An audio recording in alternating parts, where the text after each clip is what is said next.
2026. And you notice that, Pam, you've already mentioned that you've made a correction of, an individual's name under public comment. Yes. Right. All right, so that has already been corrected.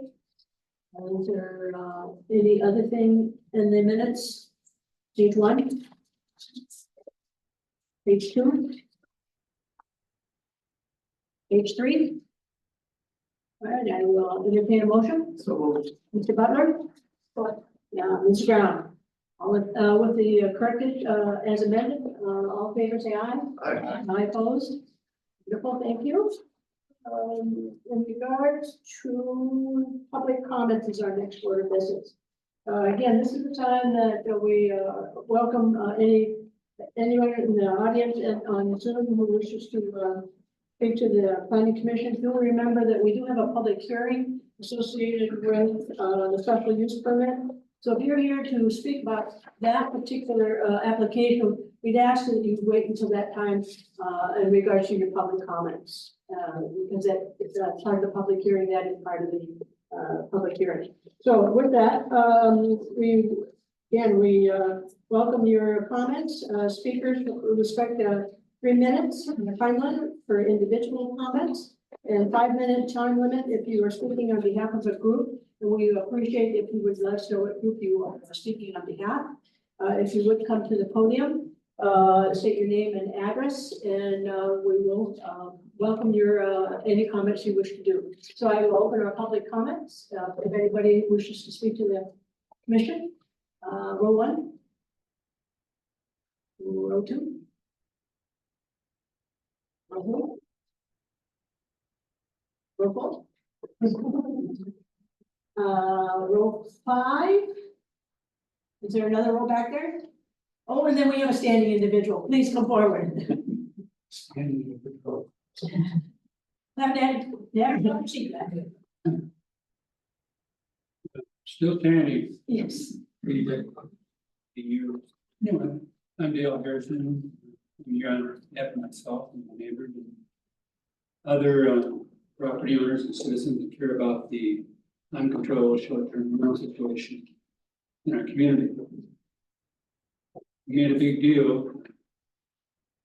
This committee, Township Board, Daniel, Cindy, they made a big deal about the new ordinance we have to protect the rural integrity, maintaining the quality of life in our residential areas. Well, I don't know if you know this, but you folks didn't do anything about short-term rental in the zoning amendments that we passed just a couple of years ago.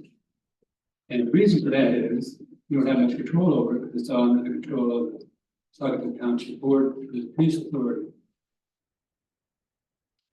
So that happened in about 2014, 15.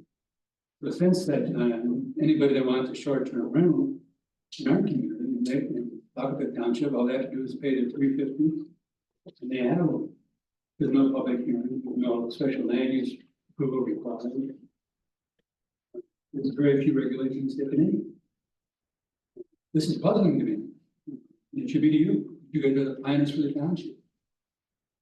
I don't know, are you aware of the fact that the short-term rental is an issue in our community? Anybody not aware of that? Lake Town's aware of it. They have a moratorium. They have a cap on short-term rentals, I think, in the planning for 70. Yet in our community, we have almost 300 rental units in the township. Unfortunately, the township doesn't segregate which is the short-term rental, which is the regular rental, which is the rental for bed and breakfast. That's puzzling. I mean, you'd like to know, looking at a spreadsheet, which are which, but it's not available. I have an email from Morgan before she left and said she can't separate them out. So what are we going to do about it? What are you guys going to do about this oversight by the fact that the short-term rentals were completely omitted from the complete overhaul of the zoning ordinance? Any ideas? Well, think on that, but also think about why this is happening. The administrator is going to deal with special approved land use for a short-term rental, for an Airbnb because that takes time and administrative cost. Maybe you don't know that, for example, the Airbnbs, bed and breakfast, are supposed to be a special approval use, but the zoning administrator doesn't enforce that. It's in our zoning ordinance, it's on the list for special approval use. Our schools could definitely use more dollars, so every time you ask, let's say between Lake Town and Saugus Township, we have 200 short-term rentals, so that's 200 units that are taking kids out of our school system. And tax dollars that we're paying because the school's not getting those dollars. It's a lot of money, it's $10,000 per kid per year. Over the course of 10 years, it's probably about $20 million. 3 minutes. If you could finish up, please.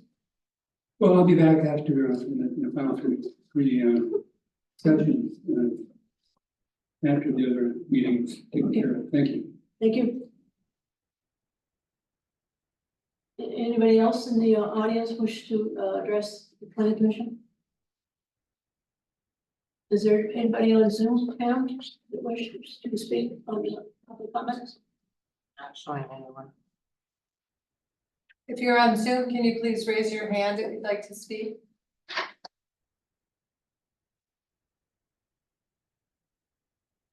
Seeing none, right? None. I will close our public comments at this point of the meeting.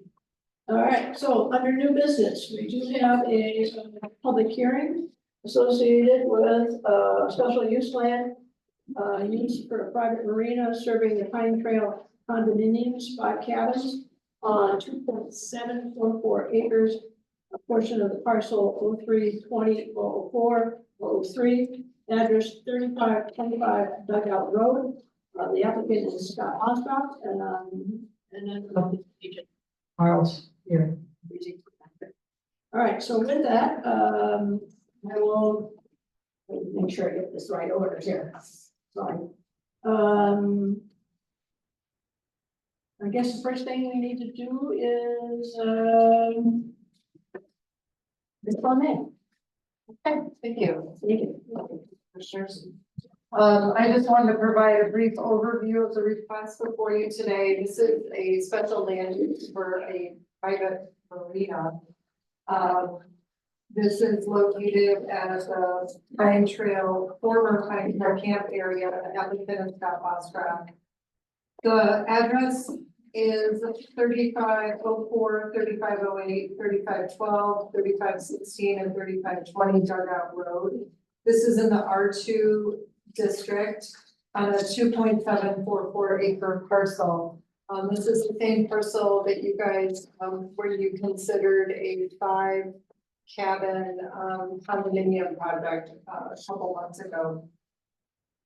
The applicant is wishing to construct a dock that would be 220 feet with 2 access points. There would be a 60-foot setback on either side of the dock. The total property frontage is 371 feet on the Kalamazoo River. There would be 2 fixed pile supported timber dock structures. One is 80 foot long and one is 55 foot long. The floating dock is 2,200 square feet and 220 feet long along the river. All 5 of the cabins would have access to this dock. There would only be 5 boat slips. And it would only be used by the condominium owners, the owners of those cabins. There is no change to the river front. There's no seawall proposed. It will remain soft and unarmored. The facility has none of the characteristics of a commercial marina. There are no transient or rentable slips. There's no fuel dock. There are no pump out facilities. There's no boat storage, no boat launch, no repair service. There's no amenity buildings or any other amenity for boaters that are being provided. The marina classification is a result of Eagle, because it's a shared dock. It's shared among 5 cabins, property owners, those cabins. We reviewed the application. We also sent the application to Pine and Newhoff. Their preliminary comments included just, stating that they will require permits from Eagle and, they mentioned that the dock itself is outside of the navigable channel limits. It's in compliance with our setback requirements. They also mentioned that Eagle may require the survey, the riparian survey, which was provided by the applicant, and that's also in your packet. There was a comment from Pride Newhoff about improving the stairs and the access to the dock from, the common elements around the cabins. The fire department also reviewed the project, and they provided conditional site plan approval. We reviewed this according to section 15.40. Section A for the zoning ordinance that the use is permitted as a special land use in our zoning district. The compatibility and character, looking up and down the river. There are certainly other docks in the Kalamazoo River. We also looked at upstream and downstream docks. Some of those have mooring areas of over 300 feet. Another one has 190 feet. This dock, as I mentioned, is 220 feet.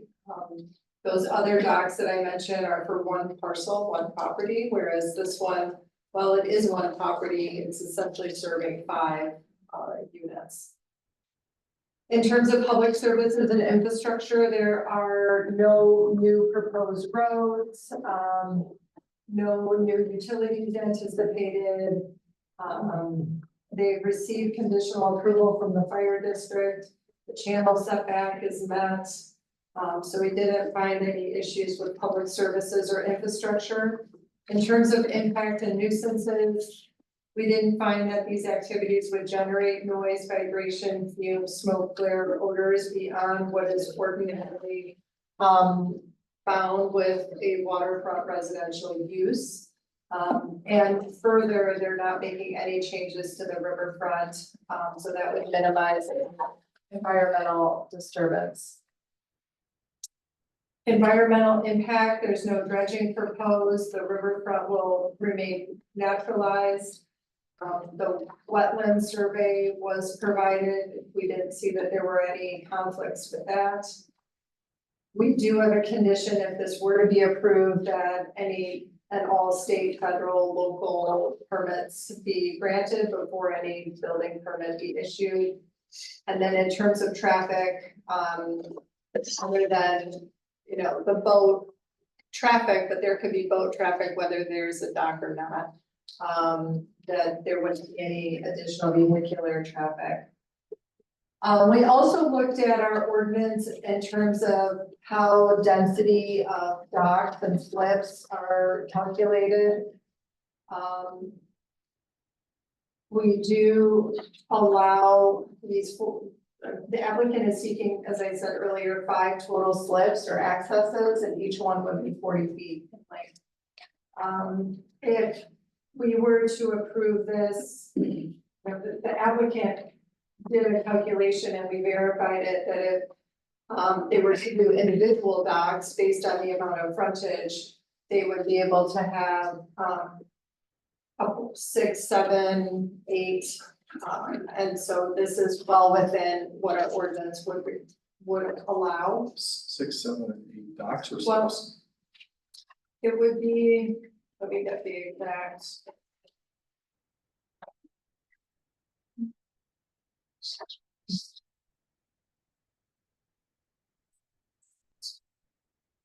I think the red somewhere in the. They can only have. 6.62. It would be 6.62, so, yeah, there is 371 feet of frontage. We require a 20-foot setback on either side, so we would subtract 40 feet out of that, which would result in 331 feet. We allow, for every 50 feet, you're allowed a dock. So by doing that math, they would be allowed 6.62 docks, so that's why it's. 13 slips, 13 boats. Correct. That's what's allowed. You're seeing 5 boats. 5. Why one dock, one dock, 5 boats. 5 more. Thank you, yes, I appreciate that.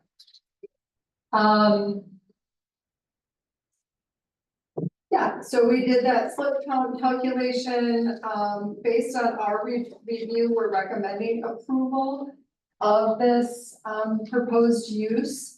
But we did include some conditions of approval. So first, that all permits are secured before any building permit is issued.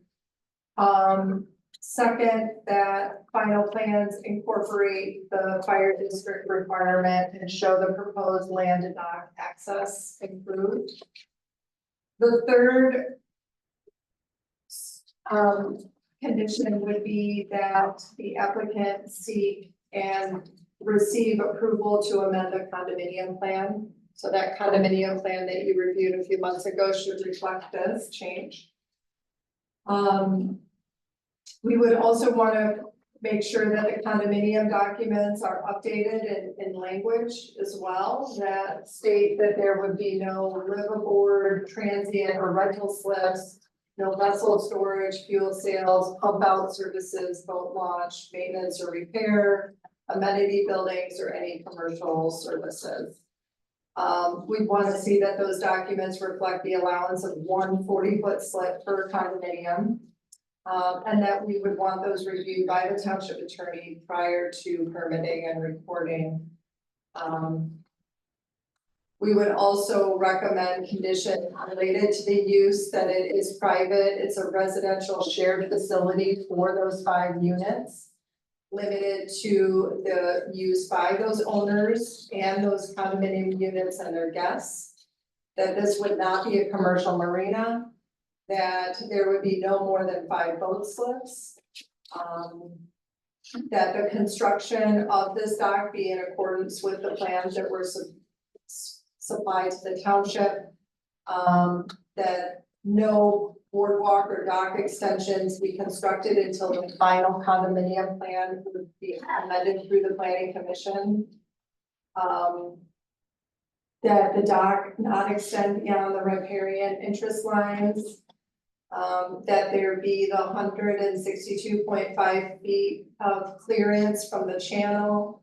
That there's no dredging, no seawall, that the riverfront remains soft.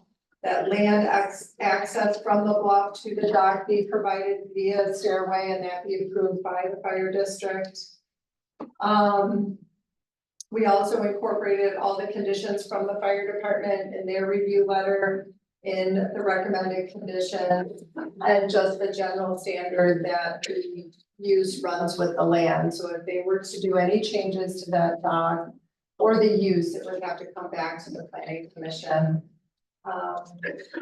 So there's quite a few conditions that are recommended in this review letter, but I'm happy to answer any additional questions you might have about the project.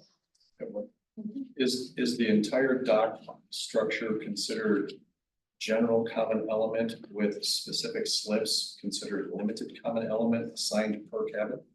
That is something that the applicant can explain. I also have that question. I think that there is some flexibility and Scott can talk about either option there. Do you have thoughts on that? I have a curiosity, my next curiosity is how are guests' boats addressed? Because it's not uncommon for boat owners to have friends with boats and they visit each other and so forth. Just wondering plans for that. My understanding, and that will be a great question for the applicant too, is that this is just for the only 5 boats that are for those cabin owners. But I know that there are different practices with the boating world, so yeah, that's for sure. Any other questions from the commissioners at this point, Renee, because then we'll bring up Scott and then Mr. Sanders, if you have a question again. Yes. I have a couple questions. So is the purpose of this meeting solely for the special land use approval? Correct, yes. And if that were not approved, would it be review of the dock layout or layouts? Well, it's both, and so this is the site plan for the use, so it's both. Right. So just to reiterate, it's only requiring special land use because Eagle calls it a marina. Yeah. These Exactly. really are only docks for the 5 waterfront. Correct. And instead of doing 5 separate docks, they're wanting to do a consolidated dock. Right, and if it were 5 separate docks, they don't even need a special land use. Correct. And I read somewhere, I wish I had written down where I read it in the zoning ordinance that only docks for the condos that are actually on the waterfront itself are allowed docks. Does that sound right? Because to me, that would say you could, if you were building individual docks, you could only do 5, you couldn't do 6 or 6 point, whatever. That was my understanding when I read it. I can look at that, our ordinance does allow an access parcel, almost like keyholing, where you can funnel uses through a parcel. And then based on the width or the frontage, there could be as many docks. So I don't know that we prohibit we would limit it to just the 5 that have the waterfront, since we do allow an access parcel for. That's not the case here, but it could be on other parcels. Because it doesn't really address whether it's condo-wise or it's just based on linear footage, so I thought there was a difference between the two. And that's why I believe our ordinance in the condominium section says if there's proposed dock access, the density should be determined by the planning commission. Because it's, since nobody owns a lot per se, they just own the footprint of the building. Frontage is not treated the same as it would a traditional lot.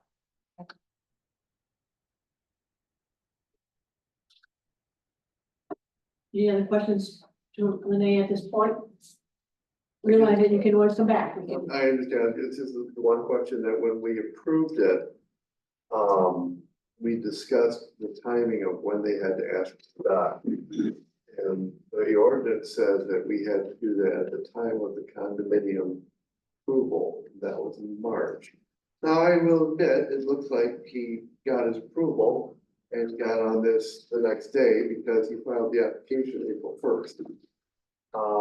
But we do have that issue that we'd already approved the condos and we didn't have that, so this is being added on afterwards, which I really hope doesn't become a source of litigation, but that's not in the history of this parcel or this part of the river.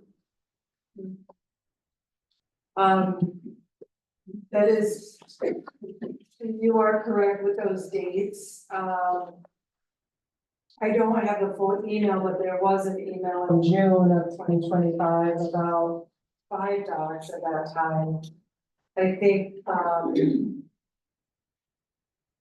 I'm not here to defend them, but I know that at that meeting, there was a conversation about the submittal that was made and how Eagle viewed it as a marina, and that changed how, probably the flow of approvals because of the special land use. Yeah, and that's why, that's one of the conditions is that if this were to go through, then we would have to amend that. Am I correct assuming that it's so far away from shore because the water's very shallow there? I haven't looked at the map, I'm not sure. That was my question, so. We'll add that to the questions.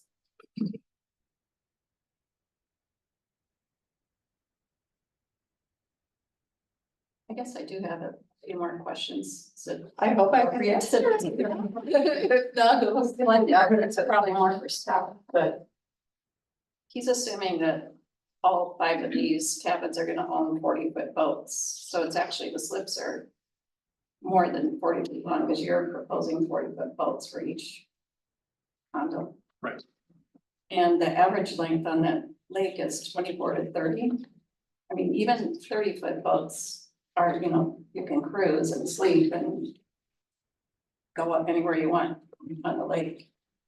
I was Googling, you know, if you could trust Google, I kept coming across 24 and 30 or more common than totally enough.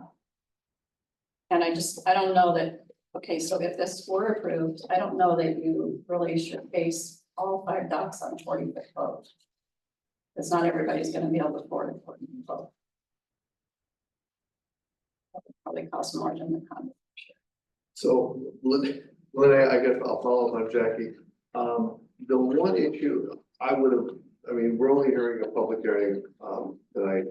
And I would hope that we could have a question answered by the attorney. And that would be, the holdup seems to be the wording of our ordinance that says we have to approve the docks with the condo. And if we could postpone that part of the issue. In other words, approve it, but leave that issue open until he sells the condos. And then revisit what, the people who purchase the condos want. Because God forbid that somebody wants a 25-foot Boston whaler and a jet ski. Now, what this is saying, you have 5 slips, that sounds like 5 boats.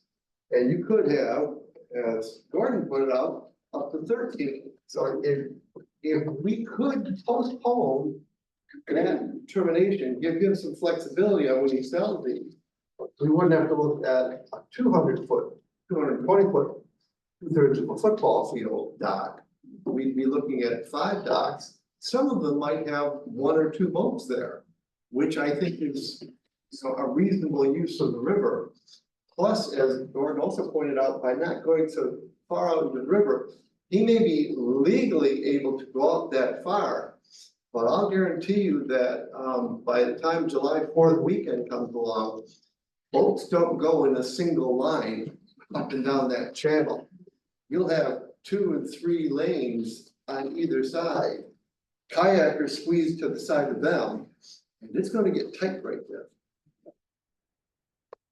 You bring up a good point. This is a byproduct of our inflexible ordinance. That's so, you know, can we, at this point, say, we are approving the condo association subject to further determination of docks. In other words, postpone that part of it and give him the flexibility on not having to build this very, very long dock, which is the complaint that I heard.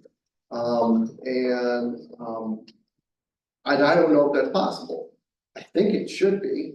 Also, the applicant, when this was approved, I wasn't sitting on the commission at the time, but as a member of the public watching, said, when asked why the docks weren't included in that condo, said, quote, then we need to have the final condo approval, we need to finish the renovations on the cottages, we need to record the condo docks, we need to find a buyer, we need to find a need, and only then we need to apply for a site condo modification at the planning commission and a permit to Eagle and the Army Corps.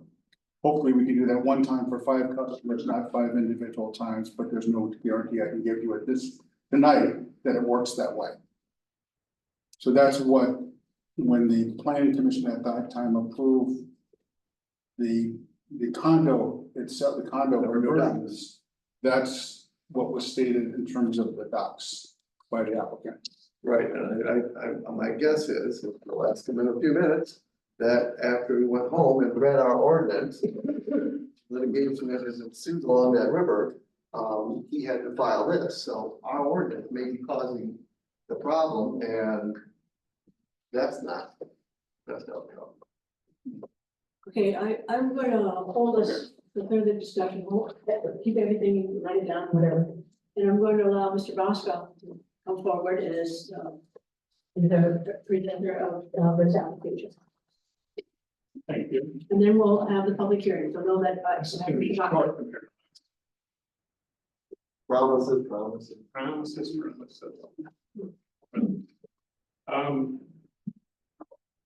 I guess there's a lot of pieces to unpack there, because things did change almost immediately after that last meeting. And they probably handled most of the the important points, but maybe to go back and look at it as marina by definition, just to make sure that everybody's perfectly clear. You know, marinas by definition typically are rental mooring spots, and dockage, there is seasonal, monthly, weekly, daily rentals. You know, that provide freshwater and 30 or 50 unit services, or marinas are vessel storage, long-term seasonal options, dry stack, rack storages, indoor spaces and trailer parking and all that other stuff. And then quite often there's fuel sales and utilities and gas docks. And then there's repair and maintenance and engine diagnostic and fiberglass repairs and bottom painting, all the things you would expect to see with a marina. Fish cleaning stations, restroom, showers, laundry facilities, ship store, tackle shops, on-site restaurants, swimming pools, all the things that I would normally expect if I was traveling the Great Lakes and stopped in and went to a marina. The application before you tonight, it's none of those. This is literally a dock, and it's a single dock. And maybe the best way is to show you a little bit of how that came about. And I think Lene was probably the only one that was privy to maybe a rendering or a drawing before.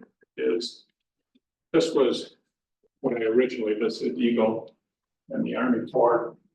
It kind of looked like that because we said, okay, how do we get 5 docks in front of 5 private individual ownership pieces? And so it looked like that. And so when you talk to Eagle and some of the other parties, they always want to minimize bondland effects.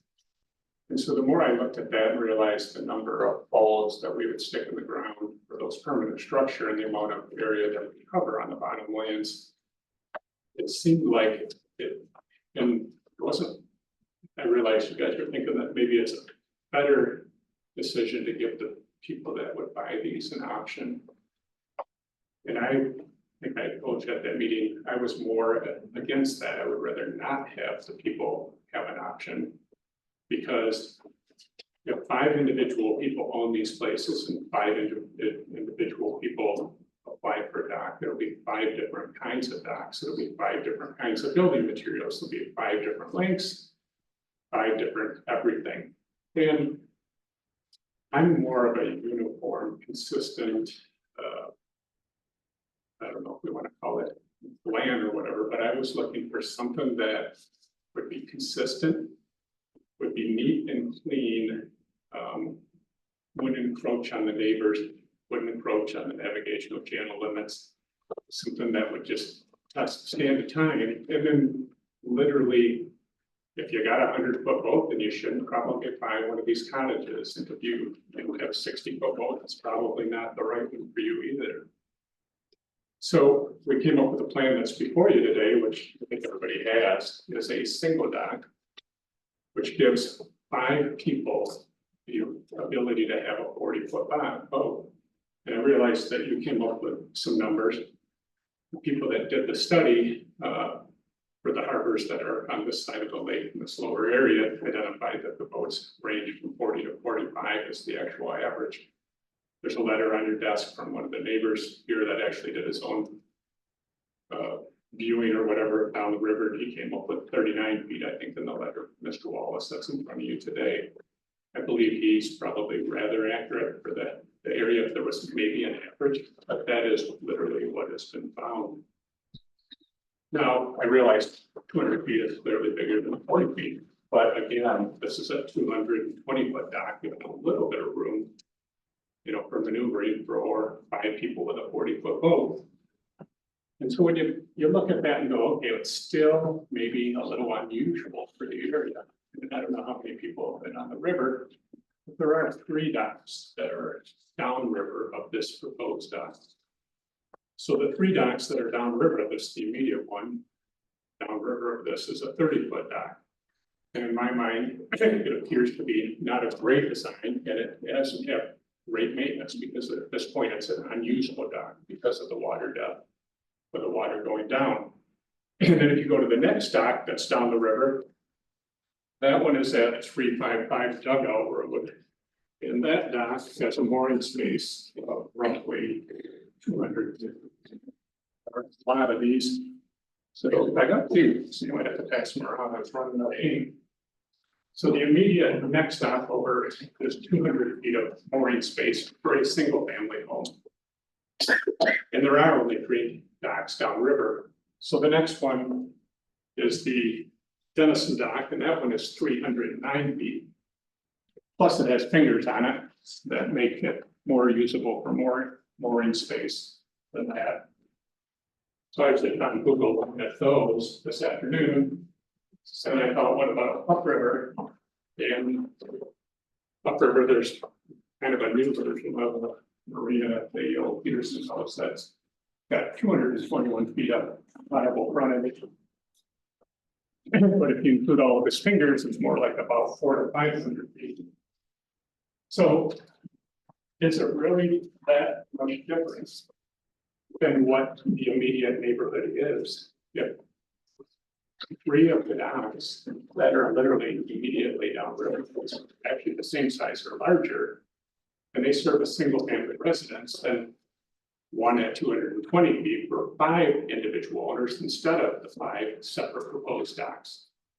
In my mind, it seems like it's a good choice. And then it's there, it stays there. I don't have a single individual property owner coming back later and going around you guys and going to the Army Corps and to Eagle and putting a 200-foot dock out. Now, we also looked at, it sticks out 80 feet, 55 feet. There's a book that was published a while back that everybody follows, Army Corps and Eagle, about best harbor practices, and they require a certain depth underneath the dock at low water levels. And it took that far out to get the water levels that we need.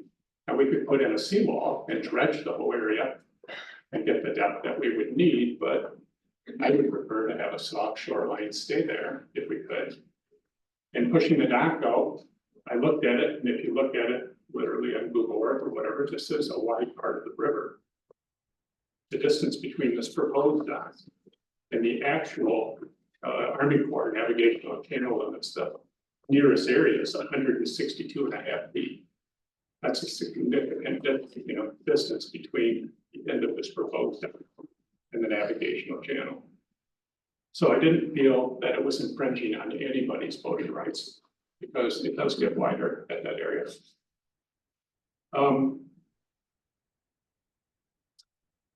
When you look at your ordinance, you had talked about accesses and with condominiums and condominium spaces like this has it here. Your ordinance does get into access rights, and if you would go through that and do the math according to your ordinance and stuff, it allows this piece of property with that kind of frontage to have roughly 25 accesses.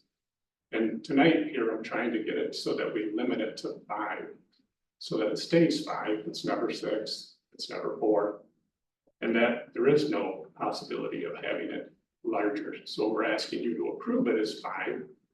We'll modify our condo docks. The township attorney would approve it as 5 for those 5 individual owners, and it won't ever be more. So we don't end up with too many people out there or a large holiday out on the dock.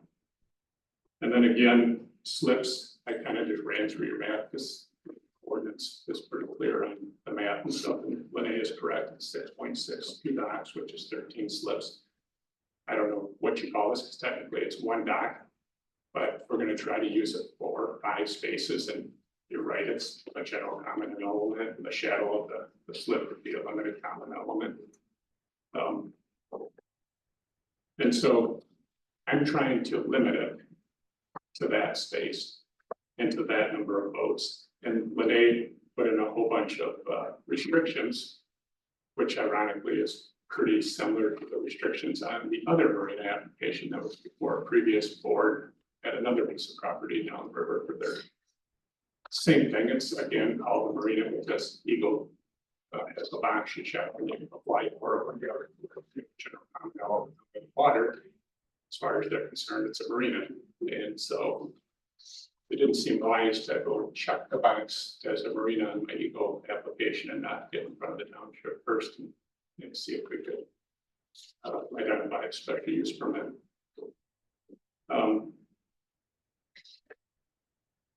Trying to think of any other questions. So there was a riparian rights survey, which goes into the depths of the water and stuff that are out front there. And it identifies where the navigational channel limits are.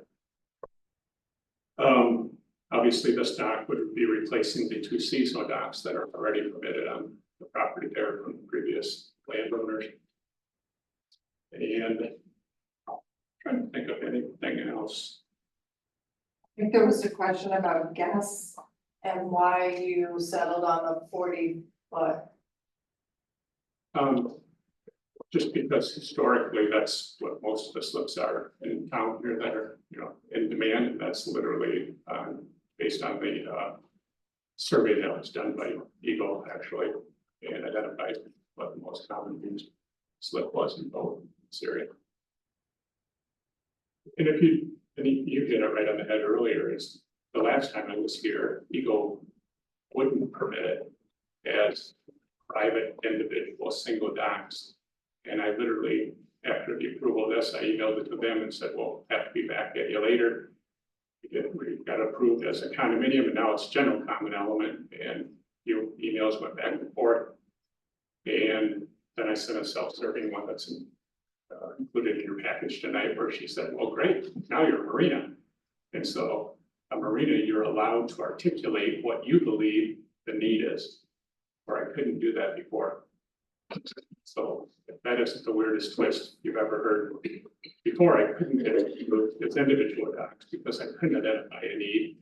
As now a marina, I'm allowed to speculate on what I believe the need is.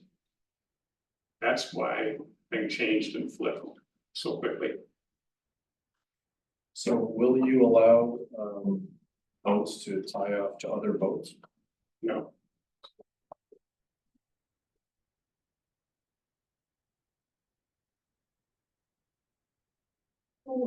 Okay, so at this point, commissioners, if you could, anything else, Scott?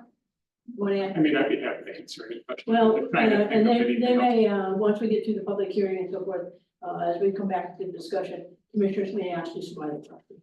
Well, that's a good point from Linnea. It looks pretty steep going down to these two points. You figured that out. Yeah, so the two cottages to the far, I guess that would be east. They have a little bit of an elevation change, but you could walk the shoreline. I didn't put any paths or steps in because I can already tell you that, from here it goes to Eagle and then Army Fort. This configuration could possibly change. They've got input and they're gonna have ideas about things, and I could be back in front of you again. So I didn't want to get super carried away because, they're looking for impacts and, whether it can be a seasonal dock, they'll have all kinds of questions, and there may be some changes. So I didn't want to do that, but two furthest ones, which would be east, those two probably would need some steps to get down with there to be proper. The other three would walk to the other gameplay, or they can all walk down. The southernmost one? Yeah, sorry, so there's more elevation than what the other side. The other side is relatively flat. We could walk out to it. And I realize the game planks or the docks look like they're actually longer, but they're actually on shore a bit too. That line that is shown on a special. is a high water line. So they're actually on shore a little bit, so that doesn't really stick out as far. That's what it identifies there. I'm curious. So is this a conceptual approval? And I'm sorry, go ahead. is this a conceptual approval and then he's coming back with more? Why would we be back anyways for condominium final approval and then the condominium documents, which I believe Ken was talking about, because obviously I'd have to amend the counter docs to add the docs. Commissioner, I'm going to ask you to please write down your questions, because we can ask them later after we hold our public hearing. So if you could just write down your questions, and then we'll entertain them back. Okay, Scott, thank you very much, and I'll open the public hearing. Let's see with this. Again, this is a, public hearing associated with the special use, land use application for a marina at, Pine Trail condominium, site. At this point, again, please come to the podium, name and address. You'll have 3 minutes to, speak, and then, you're here on behalf of a group, 5 minutes. And then we will go to the Zoom, meeting as well. So I will open the public hearing associated with this particular application. Is there anybody in row 1 who wish to speak? Row 1? I just have. Name and address. Sandra Randolph, I live at 3442 Riverside Drive. I just have some questions, but I know you don't answer questions. That is correct. So I'm not. However, we will be happy to address them if needed to at the time. And so, I have a dock out in front of my home, which is to the south of this property. And when we put that dock in, everyone else also had docks in. All were regulated back then. And I measured my dock today just to see it's 39 or 40 feet out. And then it gets parallel to the shore is 50 feet. We have 135 feet on the river. The other properties did exactly the same. At the time that we put that in, the regulation was, although no one can seem to find these regulations anymore, that you had to pull your boat around inside that parallel structure and not dock your boat on the outside of that, which takes up more of the river room. Since then, both lifts and so on have been going on the outside, and people did put their boats on the outside almost right away. We did put our boat on the inside because, but I can understand the convenience of doing it on the outside. Nobody regulated this, which is why when you brought up, can they stack boats out? And you said, no, Scott, who's gonna regulate that? Is there anybody regulating it? Because there wasn't anybody regulating it. We did ours and people started putting their boat outside. We are at 40 feet with 50-foot dock. It's, we're in a little different section of the river, but 80 feet and a 220-foot dock is a substantial structure. I wondered what the depth of the water is at the, along the 220 feet. How far you had to go out to get proper depth. I don't know what depth is required for a 40-foot boat, if that's what the intention is.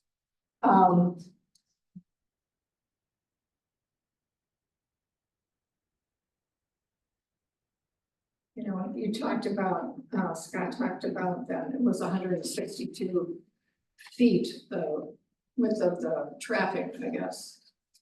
And if you have a 20-foot wide boat, one thing I know, we've seen, we bought our little cottage in 1974. So we've lived there a long time and we've seen a lot of traffic increase. In addition to traffic increase is size increase of the boats and a lot more personal watercrafts. So there's a lot of chance for error and things like this, especially when alcohol can become involved on a summer day.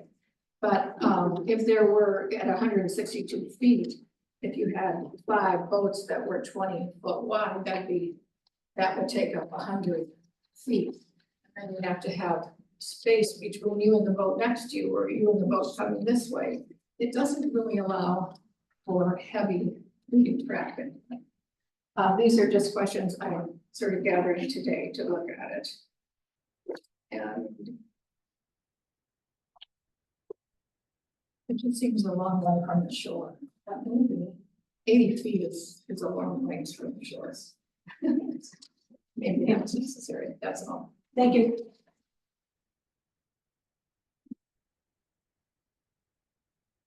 Anybody in row 2?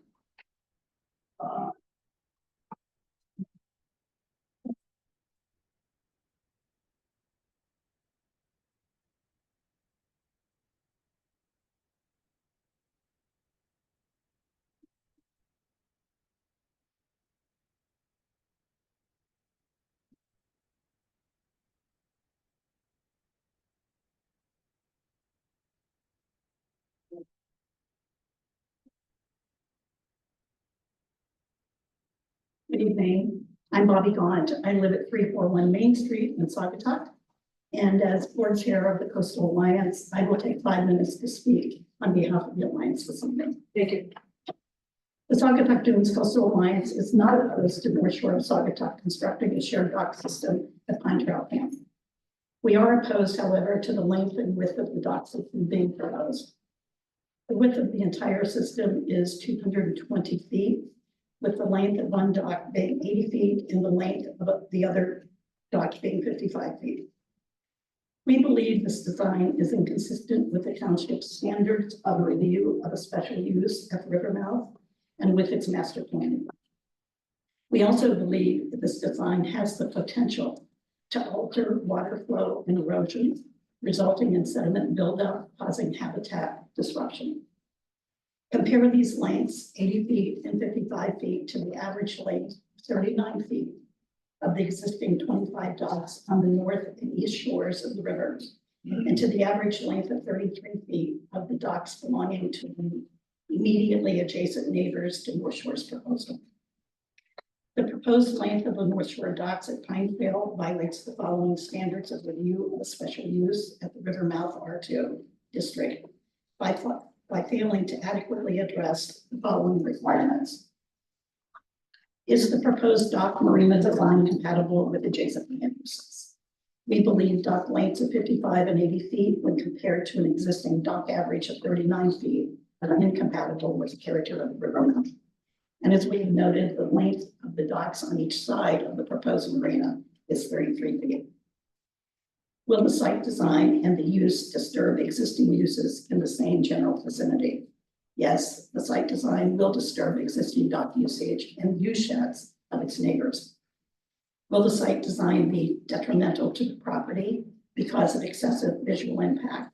Yes, the excessive visual impact will be detrimental to adjacent properties. Not only does both the proposed 80 and 55 foot long by 220 foot wide dock system fail to meet the noted standards of review, the proposed design is incompatible with the master plan as well. Section 3.20D states, the intent of the Riverside Residential District R2 is to preserve and protect the areas of the township in close proximity to or bordering the Kalamazoo River. This district also intends to accommodate residential land use with single-family dwellings and limited river-oriented uses that are developed in a manner to ensure water resource protection and to preserve the character of the riparian corridor. We also note that this design has the potential to alter water flow and erosion, resulting in sediment buildup and causing habitat disruption. Similarly, the intent of section 7.20A, parens 1-3, is to retain and maintain the physical, cultural, and aesthetic characteristics of its inland waterways and its portion for Lake Michigan. This intention includes regulating so as to prevent nuisance conditions on the river and the impairment of irreplaceable natural resources of the township. And where the lack of regulation is resulting in the destruction of property values and constitutes a threat to the public health, safety, and welfare of all persons utilizing these inland waterways and Lake Michigan and occupying adjacent properties within the township. As the standards of review and the master plan address, the marina proposal must be consistent with the character of the area and its associated natural resources. A marina proposal that intrudes into the waterway by more than 20 feet than any other dock in the area, along with a floating side dock, creating a width of 220 feet, we believe is not consistent with the character of the area and therefore should be denied. Thank you.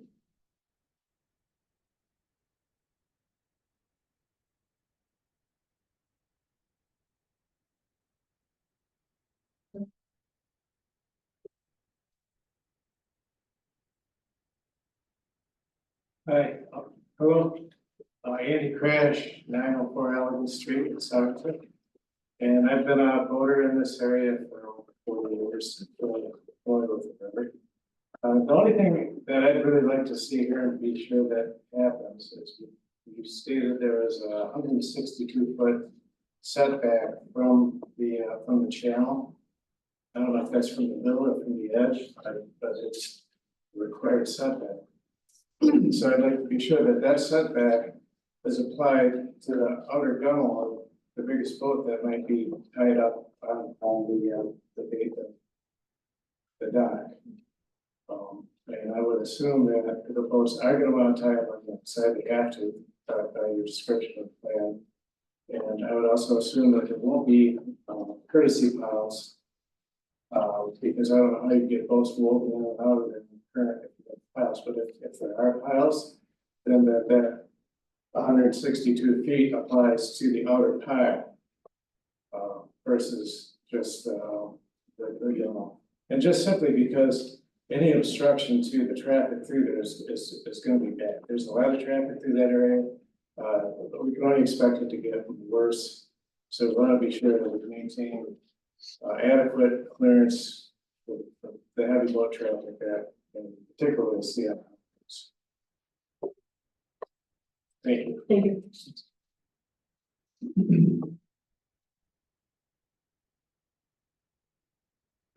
Row 3.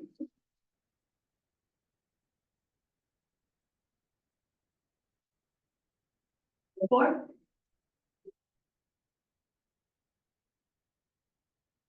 Row 5. And those in the back, rows, I'm guessing you're row 6.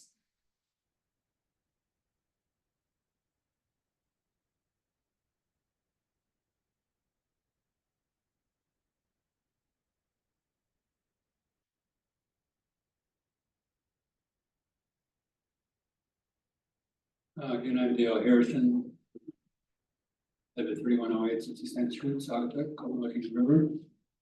I actually lived down near this pine trail camp back in 1973, 1978. I had a history of serving on the planning commission for the township. Actually, I worked on the waterfront zoning ordinance back when. I think they've done a pretty comprehensive job here. Explain what they want to do. I think the staff has done a really good job of orchestrating the process. I've always been a strong advocate of natural shoreline, for ecological reasons. I've seen the bulkheads, and I've fought many of them in the stretch of river from here upstream in Sagatuck because they're really bad for the wildlife, especially fisheries. So having said that, I think there has to be a trade-off with depth, I think, about the size we're talking about.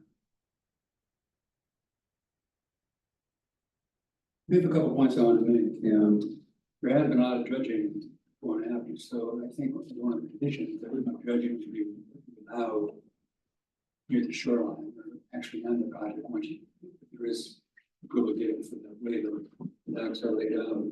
I think he could bring it back in and be without any serious damage to boating. I'm kind of wondering what they're going to do with kayaks and jet ski, canoes, how they're going to handle that. I have noticed, I think it's important to note that this place looks pretty much the same as I remember. There's some erosion during the high water period on some of the higher banks, but I think they can restore some of those areas. If I had my wish, I would create additional wetland habitat near the shore, preserve that area, and add to it vegetation that will increase the fisheries level.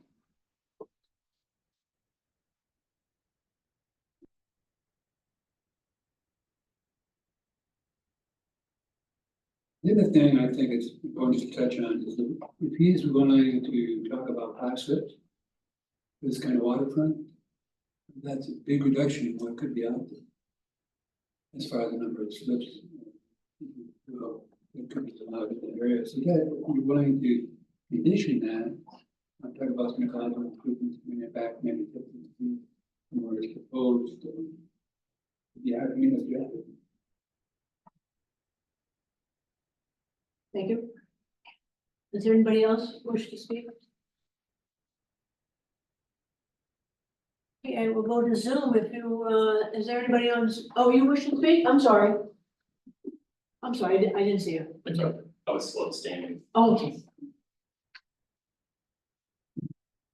David Swan from 345 Griffith, and I just have a couple of questions that I know you all cannot answer, but hopefully you can discuss.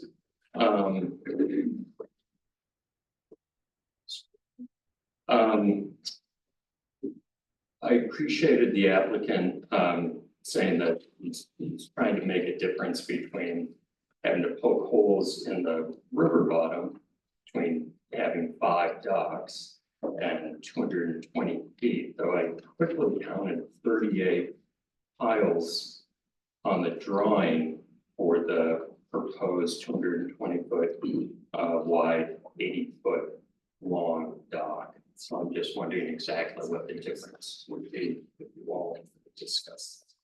And regarding the depth of the river and the necessity to go out a certain length, I have noticed that the immediate adjacent neighbor downriver often has a 31 foot boat out in front, and for the last few years without issue, as far as I know.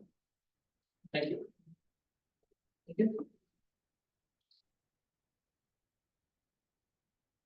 Anybody else with us in the audience?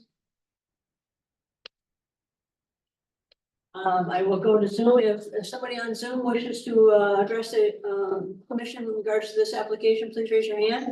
Do I see one? Liz. Liz? If you could say your name and address, Liz? Hi, my name is Elizabeth Benonimi Smith. I serve as the environmental director for the Matchapanashtush Band of Potawatomi, also known as the Gun Lake Tribe. I am a resident of Allegan County. The tribe is headquartered in Shelbyville and Bradley, Michigan. On behalf of the tribe, I'm expressing our concern to the marina special use request. The proposed marina sits within the Kalamazoo River traditional cultural property as determined by the keeper of the Federal Register. Key contributing components include the lake sturgeon and wild rice that the tribe maintains a relationship with and continues to restore and rehabilitate in this area very nearby this proposed marina. We believe that the proposed marina would change the character of the area. This location, as mentioned by the applicant, is part of a natural shoreline providing stabilization of the banks, filtering pollutants, creating habitat for fish and wildlife. It's highly productive, diverse ecosystem. And the neighboring docks that were mentioned earlier of substantial size are very near shore, and they were rounded up in length, one substantially, one a bit. So we do not believe that it is similar in character to the neighbors. And this dock could introduce long-term ecological disruption and damage to the area. We also want to state that all of the little special uses, all of the permits, the tribe is looking at as a whole rather than these individual pieces, because it all adds up to a big impact, even if every individual dock piling is a minimal impact. Together, all of it makes a difference. And that is what I'll say for today. Thank you for the time. Thank you. Is there anybody else on Zoom who wish to speak? Please raise your hand.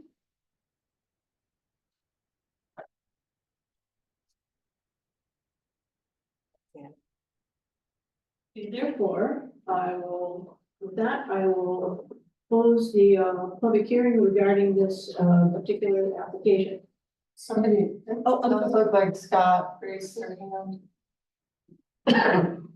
Sorry about that.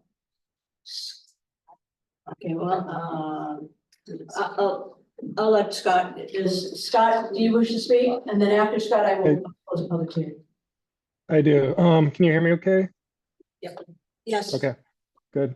So Scott Waringa, and I got a place at 6618 Dugout Road, which is directly south of Pine Trail Camp. And so as a neighbor and a boater, I just want to go on record saying that I fully support their right to have this dock. I was just out there yesterday, was Memorial Day weekend.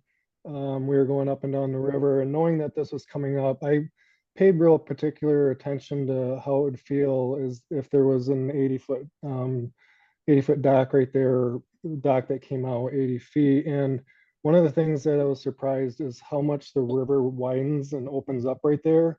I'd encourage you all to go like on Google Maps or whatever. If you go just upriver a little bit, the river is significantly more narrow than what it is right there.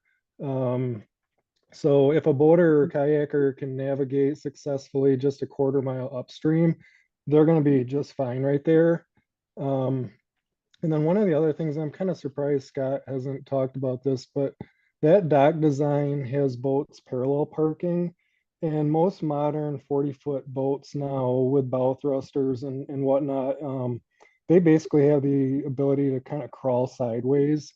And so by doing, by basically having the boats parallel park, I feel like this is a much safer design. If you had 5 50-foot long finger docks and you had a 40-foot boat backing out of it, the tail end of that boat is 90 feet out in the water and it's going perpendicular to the boat traffic. To me, that seems a far more unsafe situation than having a boat just kind of crawl away from the dock and then merge with traffic. So I just wanted to point that out. And then, any new dock going in here is going to change the view of the neighbors, but they're permitted, or they're allowed to have a dock. So quite honestly, I think it would be a very attractive looking dock, and it will significantly improve the essential character of the area rather than harming the essential character. There are docks upstream and downstream that look horrible compared to this dock. Nobody makes those people fix their docks. And then the other thing is just the essential character of the river's edge and water's edge is on that area of the river is what it's docks and boats. Not all are the same, but everyone with river frontage is entitled to a dock. And as somebody with 240 feet of river frontage just upstream, with plans to put a dock in someday, the amount of criticism and nitpicking over what somebody does with their property that is legal, DNR, Eagle, whatever, they have very strict rules. You follow the rules and you should be able to put in whatever you want. So I think that the Pine Trail Camp and the cabins have been beautifully renovated, and I have no doubt that this proposed dock will be just as beautifully constructed and a real attribute, or a real positive attribute for the area. Thank you. Thank you, Scott. Do I see that somebody else has their hand raised? We have, Billy family. And who? Hi, Billy? can you hear me? Yes, it's Yes. Beely. Can you hear me? Yes. Okay, hi, I'm Kathy Beely Wallace. I am the neighbor that everybody keeps mentioning. Can I have your address, please? 3524 Dugout Road. Okay, thank you. And we basically, a lot of people covered everything we had our concerns about. That this special use proposal is out of scale for our river mouth neighborhood, where everyone has single docks running perpendicular. We're not saying he can't have docks. This literally will block our view. This is the proposed layout running parallel, that boats need to navigate around. I'm sorry, I'm nervous. I'm stuttering.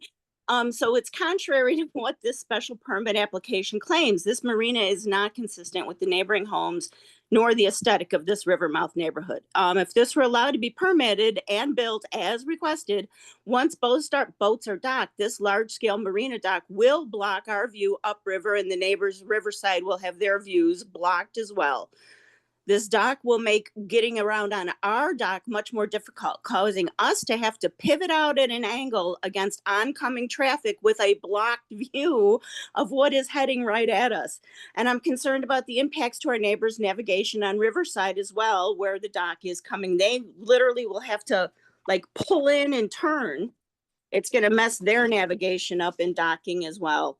And then we being on the river right there, that navigation, it is in the it's where the boats go. Sorry, can't talk. There are times we are like, whoa, that dude is so close. I mean, boats come right up along our dock, along our boat when our friends are docked there.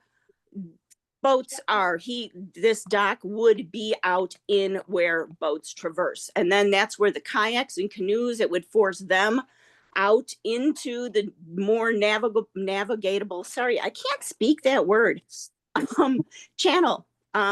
So basically that's it. And then we also have some concerns about just the development as well. I mean, there's kind of a bull in the china shop mode of operating here that they've severed our utility, our septic. We're concerned with any heavy impact that this developer would have because he's not real careful. That's it. Okay, thank you. Is there anybody else on Zoom who wishes to speak? Please raise your hand.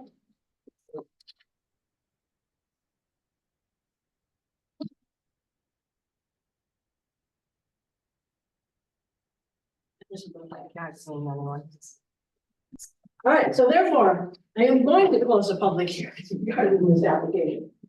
All right, commissioners, this is our time to have a discussion. Please, you can direct questions to Renee, to Mr. Boxcroft, if you like. If there's anything in regards to anybody who has spoken that you need some clarification, you're welcome to also direct your questions to that individual as well. So therefore, who would like to start? Yes, Mr. Stan. Two questions. This 162 foot minimum clearance, by specification, is that to the edge of a dock boat or the dock? There were the finalists. Mr. Branch brought that up, and it's a great point. I think it's a There good are 20 foot wide boats lashed there. Does that mean that the dock should be moved over inland to 20 feet? So that's a question. Another question to the developer is, are you positive you need a full 80 feet, or could this work with 2/3 of that distance? Because I think part of the objection is the distance ratio.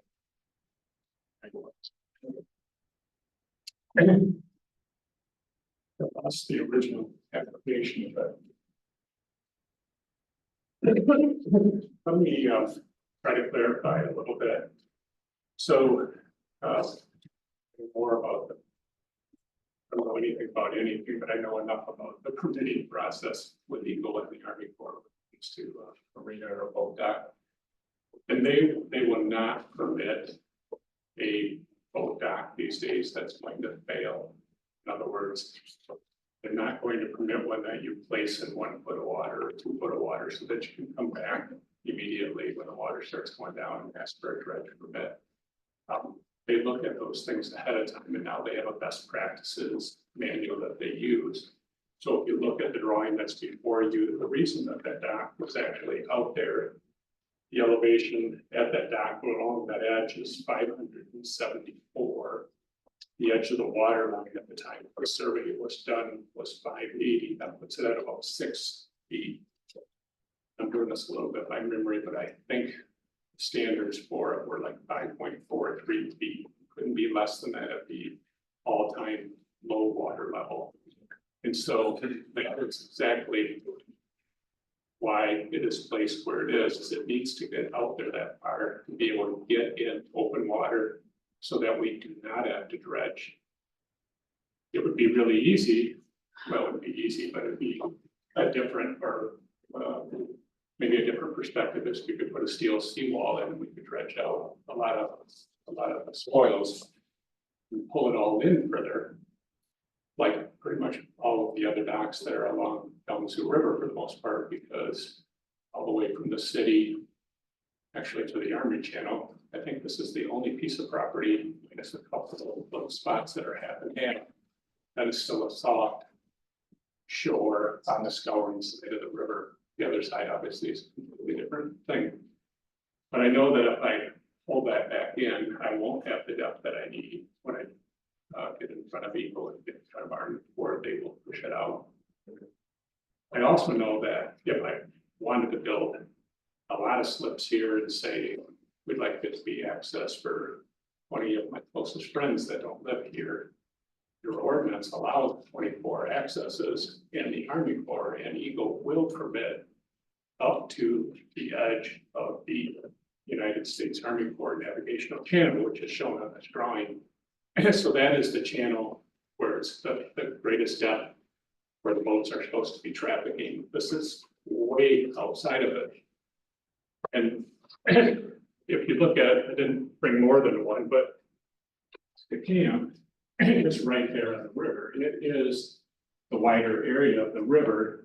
And it shows where the other docks that are 300, 200 feet are actually at the narrower part of the river. And most of the docks upstream are all in a narrow part of the river. This is a lot wider piece of the river, and that's why, ironically, there is 162 feet of clearance between the edge of the dock. This would not be from the boat, this would be from the dock. I need to have that much depth where the boat would lay at the dock. I can't pull it in and know that I would successfully be able to navigate the permitting process with Eagle and the Army Corps. And I know that they will allow us to permit up to their channel limits, but I'm asking this board to limit that so that it doesn't happen. I don't want 100-foot boat dock plus in front of this project. And so I'm here again, trying to determine what I would like the users to be able to use and not something different. I don't want dock sticking out there 162 feet off from the shore. And this would be a way to seal that it just doesn't happen. It keeps the coast or the shoreline soft. It puts us in depth where we're not going to fail, and we're not going to have to go in for dredge permits and stuff on an annual basis or a low water basis. And I think it's the best piece for that property. Somebody mentioned that there's a 31-foot boat next door that docks without a problem, but that is not simply a fact. I met that guy actually, and he can't bring that boat over because it is too shallow. And it would need to be dredged, or the dock next door would have to be pushed out further. So I guess the permit or the request before you today is really a special use permit under this configuration, because I believe this is what probably successfully, with maybe a few tweaks, can be permitted with the Army Corps and with people. I'll be back again, as I warned you last time that we were talking about the condo review, because the way that Linnea has it set up again is as I get through the rest of those processes, I do come back here, and so maybe something changes, maybe something tweaks, but I thought it'd be fair and I'd be transparent, show you what I think 5 docks individually would look like. And I'm just nervous about losing control to individual homeowners that sometimes do things that I don't know what I would do. So if we don't approve this tonight, you would just go with all 5 times. Well, I mean, obviously, Right. but that was the permit that I didn't before we did our condo approval, and then they came with a definition that you're going to need to find owners to identify it if you're going to do this private house. But now if I do this marina, then I get to determine what the dock is going to be, how far it goes out. Within reason, I mean, I'm gonna hit a certain water level. But I think it's better to have a soft shoreline here and get out a little further. We have the room for it. I spent quite a bit of time on the water this weekend. The traffic is not running that close to the shore. And I don't know if that's just historically because a lot of the trees lay in the water there and just don't want to get tangled up in that, so everybody stays that far away. But I think with Scott, we were able to identify that also as it's not an area that people run close to the shoreline. Okay, thank you. Unless there's something else you need to, in order to have, So you have a question, too? Okay, I'm sorry. So, but if you propose the docks with your condo and it says it's these 5 docks and this distance, don't you bypass the ability of these condo owners to change that? I do.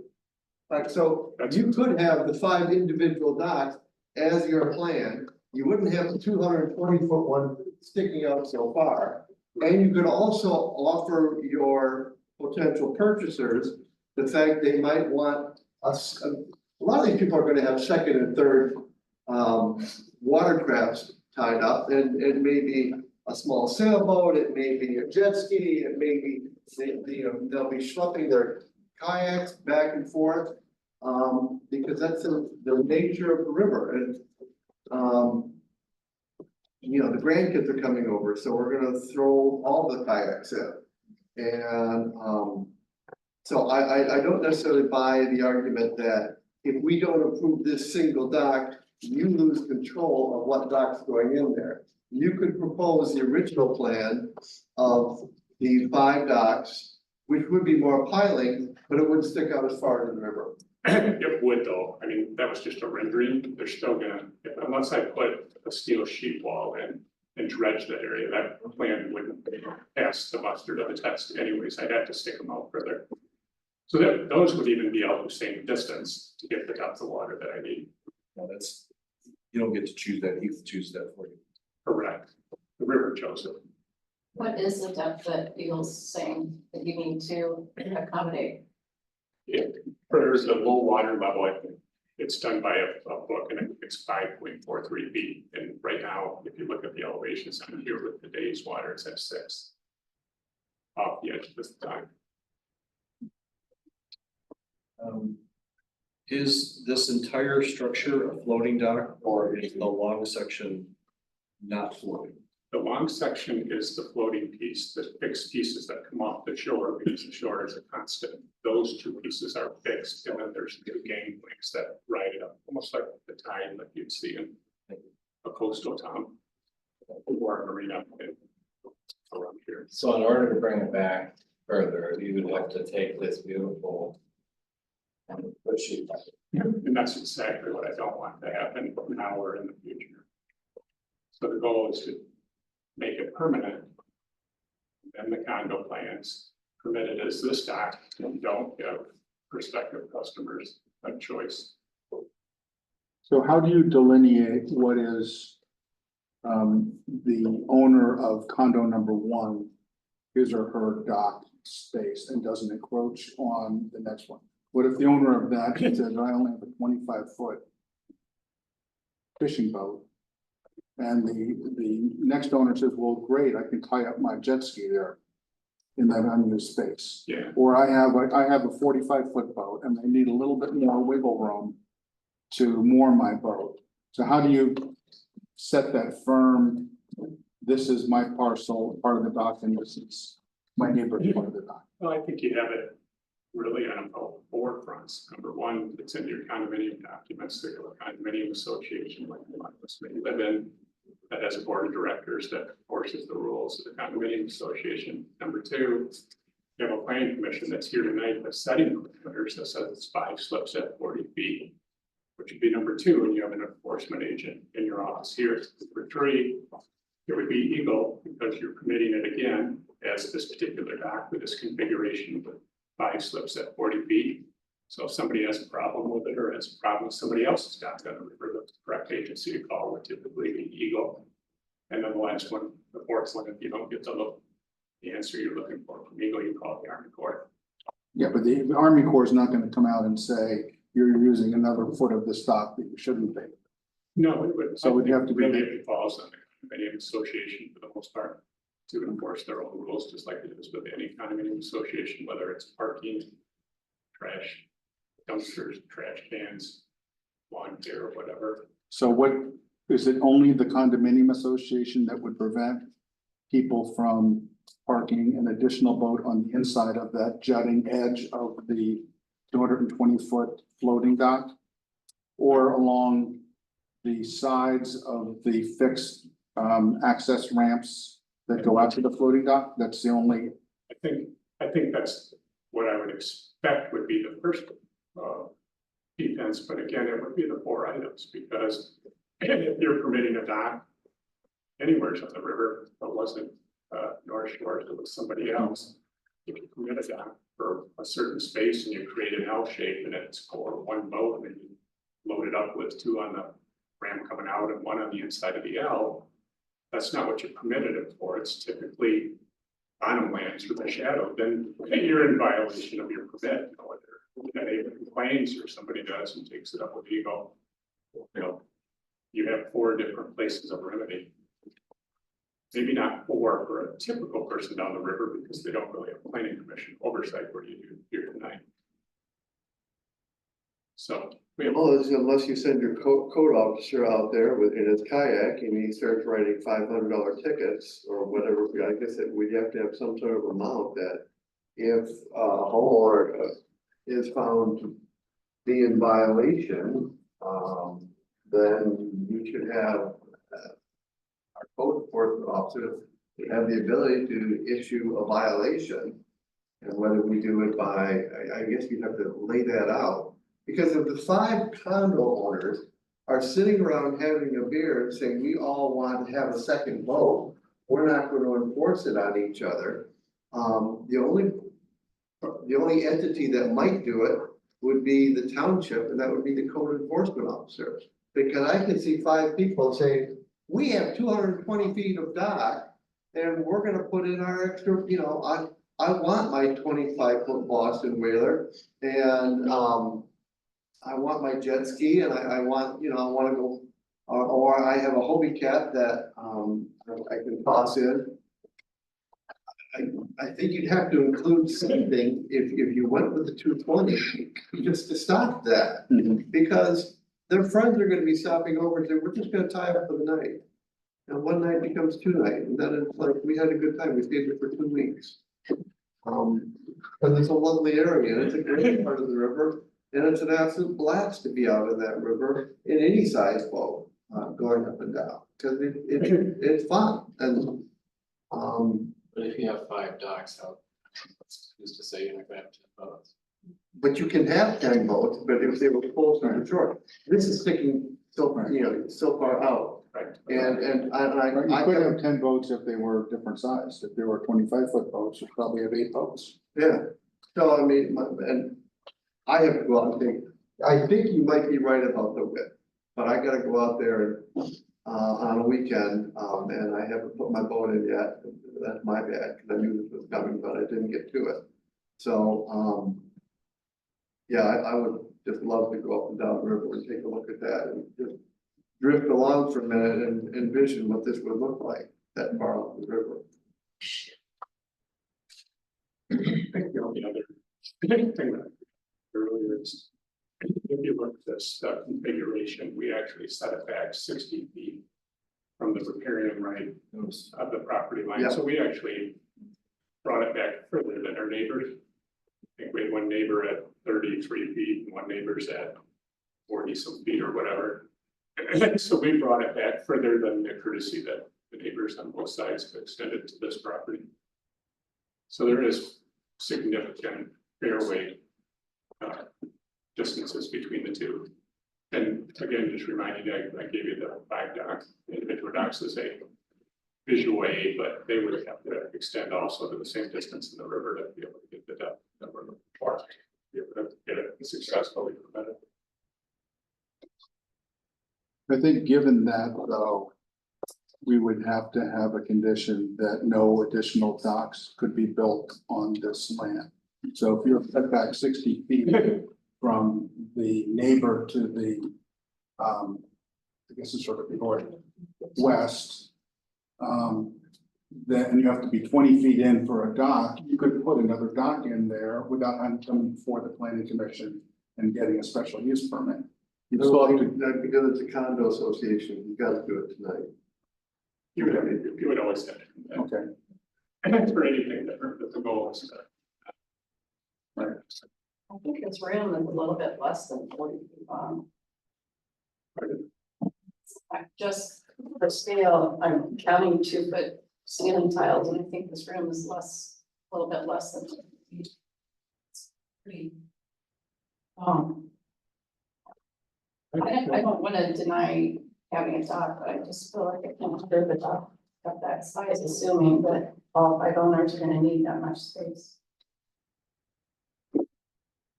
Yeah, and then what happens if needs. By It's your different call, properties. it's not their call.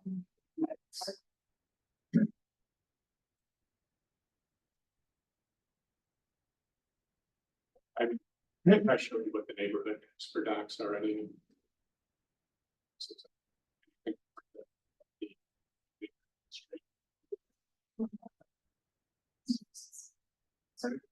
Well, those are pretty excessive. Right, for a single family home. This is for 5 individual homes.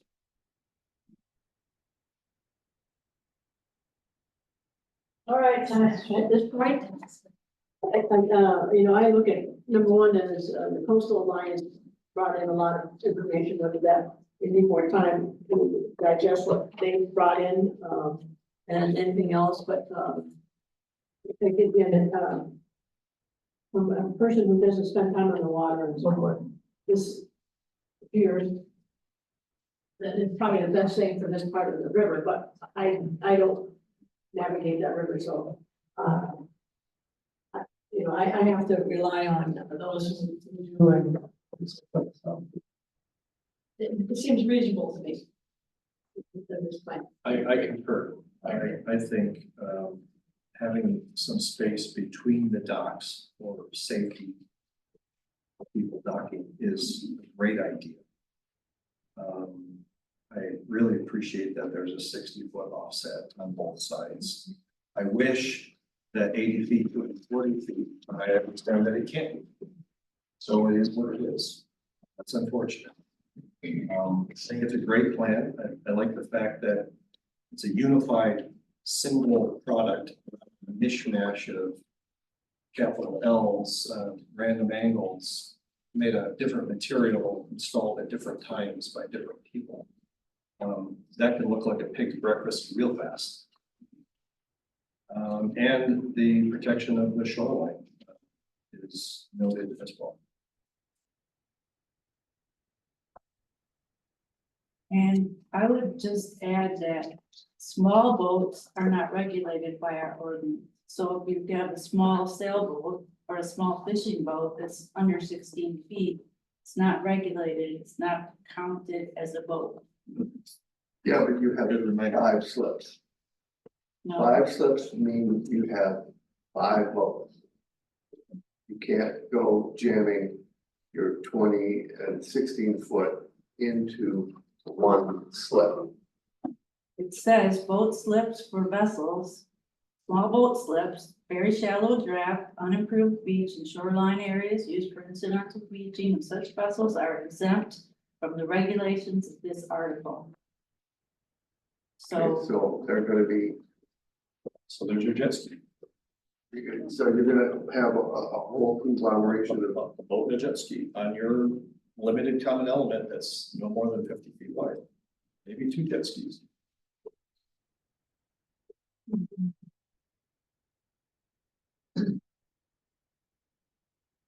Stick out less into the river than a 20-foot wide, 40-foot long boat.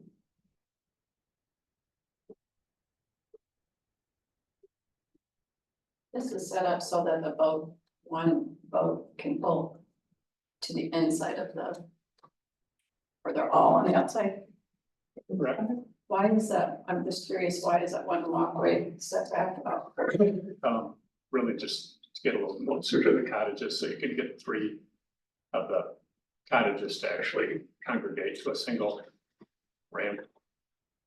So therefore you could put it on. It was the lowest elevation in the land there, so we're trying to work with the natural contour. I mean, we've made a lot of effort to try to keep those original cabins there. We've made a lot of effort to make them as nice as you can make an old cabin. And we're just trying to keep it uniform there and trying to keep that soft river frontage instead of having it turn into what the rest of the river is. And this is the only way that I can think of doing it. I think I told you about my frustration last time is people wouldn't allow me to articulate what I thought the docks were. They wanted me to identify the owner, and I wasn't that excited about that. I think it's So therefore, as Commissioner Brown said, is because of that space, you could pull that out so that then therefore this reduces the chance of somebody docking or pulling up their boat and pulling in there and mooring in and so forth. right, but I mean, it kind of comes back to, we're asking approval for 5 40-foot spaces. That's what's in your conditions. That's what will be in our drawings. That's what's going to Eagle. That's what would go to the Army Corps. They may slide that ramp over. I don't know, and we may come back here and you may think about it for a while, and after we get through the Eagle and Army Corps process, you may say, it'd be nice to slide that thing over. And then we would have to go back to Eagle and Army Corps and get their blessing on it or whatever, because again, it would be a change. But I had the people up at Cedarville actually draw that up. And they're kind of the experts on the docks, and they use that first one as a deflector for debris that comes down with the river, which is why the one is slid all the way over. And then the other one, and because of the location, the dock ironically made it over. That's one of the better landing points on that little more challenging elevation there. And the other spot is actually the lowest elevation there, where you could simply walk to it without steps. Another way to look at this is he has the ability to get 13 slips. He's asking for 5. And don't be surprised if you're going down the river on a weekend and there's a small boat or 2 jet skis on the backside of that one section of dock. Because people are people and they're opportunistic and they'll do stuff like that. And is that catastrophic? I would say no. If there's a use of space. Okay, at this point, commissioners, certainly entertain motion. And please motion, and if you want these conditions stated by as well, make sure that that's part of your motion. I don't know when to bring this up, but this isn't the first time we've been pumped on for this kind of thing. What were we supposed to do with 17 pages? We postponed for another month while we did just this. It's not only fair to us. We shouldn't allow material. At least a week ahead. I did reach out to the director of the Coastal Alliance the morning that we were doing the packets to ask if there were any red materials. And I did not know.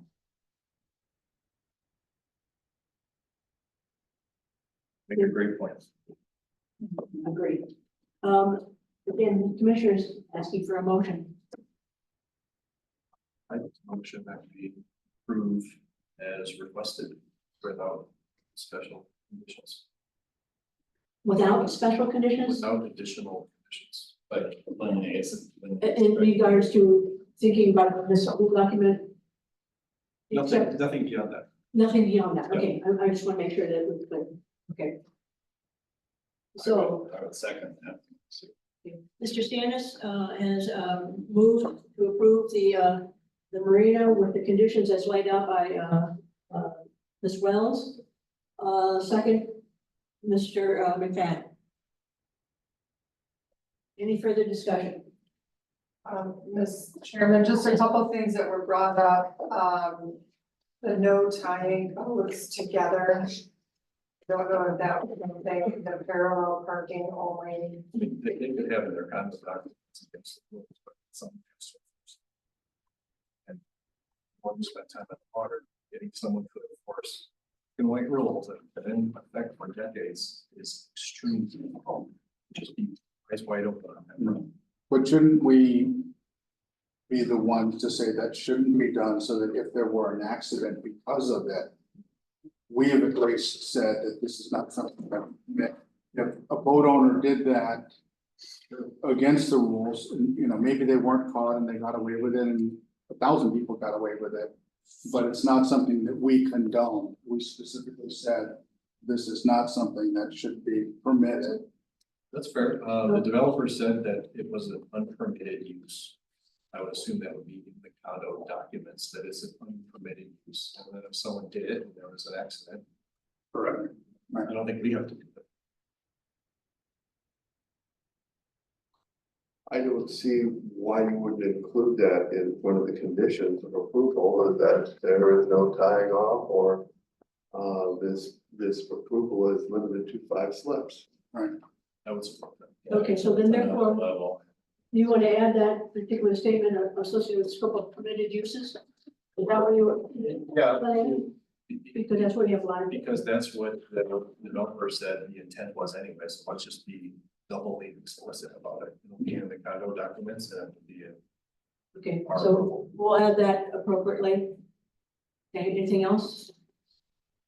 Did talk about no additional docks. And I did hear that the 60-foot fairway, I mean, they're gonna have to build according to the plan that they submitted.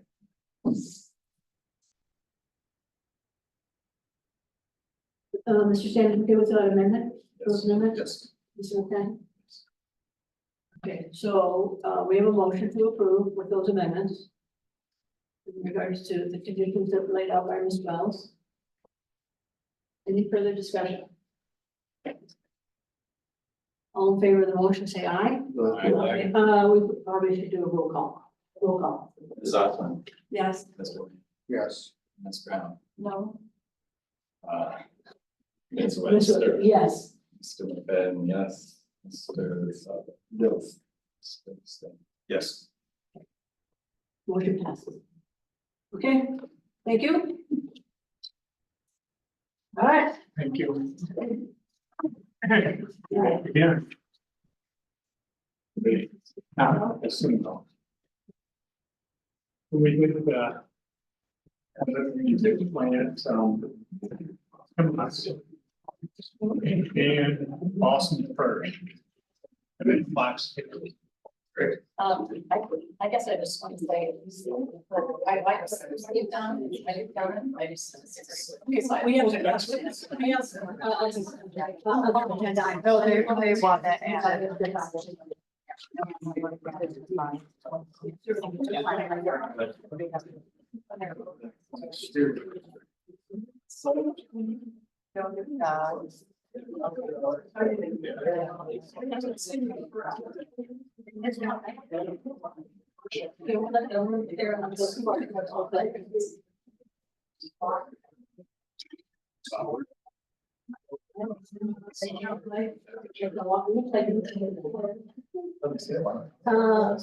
Cindy, is that your alarm? No, okay. But it will not be.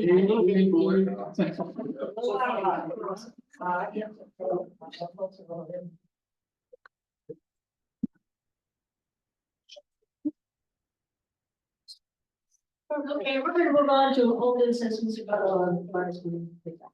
Okay, old business, data center ordinance. You have in front of you a draft from 519, Renee? Correct. So, the draft creates a regulatory framework for data centers and data mining, digital mining. It adds the data center as a special land use in the I-1 industrial district. We have 4 types of data centers based on the size, the megawatts that are, utilized, as well as the digital mining. We've included key standards that noise level is capped at 45 decibels. The setbacks would be 500 feet from residential, 250 feet from non-residential. The cooling would be a closed loop recycled water cooling system. The power, we'd have to get, the utility provider to verify that adequate power is available. We prohibit outdoor storage, of any materials at the data center. For medium scale and hyperscale, those are some of the ones that you've seen probably in, the media. So it would have to be a 40-acre lot. The height of the building could only be 40 feet, has to be connected to public water and sewer. Most of our industrial area does not have public water and sewer, so it would have to be extended. It would have to be located on roads capable of handling that construction traffic, and it would have restricted hours for construction. A 50-foot landscape buffer along the street with a 6-foot berm. That berm would have to be outside of our tree protection area. There would have to be independent inspections, $5 million general liability insurance requirement. We would only allow generators for emergency uses, and they would have to provide a water feasibility study and a noise impact study. We also have decommissioning requirements in the ordinance as well. I don't want to take credit for this ordinance. This ordinance is one of the ones that have been one of the legal teams out in the Grand Rapids area has been working on ordinances like this for other townships. So I use that as a template and a model. This isn't my area of expertise, and they're sort of the ones that are taking the lead on it in the West Michigan area. They've said that we can, use it as it's out there, right? It's out there for use. I mean, I think that these standards are pretty restrictive. I would see that it would be pretty hard for someone to assemble that kind of land in the industrial area. We also have much of our industrial is within our wellhead protection zone. So, there's a pretty high bar to see this use in the township. Nevertheless, I think that we do want to have an ordinance and we do want to protect ourselves. It might be a use that you could see out in the ag land, but our master plan is pretty vocal about rural character, maintaining rural character, and so I just felt like it wouldn't be a use that we would want to include in the ag district anyway. So, we allow for it, there's a high bar. Yes, we go for them. It's kind of one of those, not in my backyard, except we all use it, so. Right. Has this been reviewed by, I'm assuming our attorney? It has not yet. I wanted you all to say, hey, you're headed in the right direction, putting it in industrial, giving the 40-acre minimum, having these performance standards. If you're good with that, then I would send it to 40 acres. Yeah. This seems incredibly thorough, and from what I know about data centers and the issues that they have caused, and just reading up about communities where data center has been put in and people complaining about the noise and pollution and water use. This seems to cover all of those bases. Couple of questions. You said a closed loop recycling water use, is that correct, for cooling purposes? For cooling, yeah. I'm not aware that's feasible. When, in another community where a data center was looking to locate, there were conversations with that builder that they would be doing a closed loop system.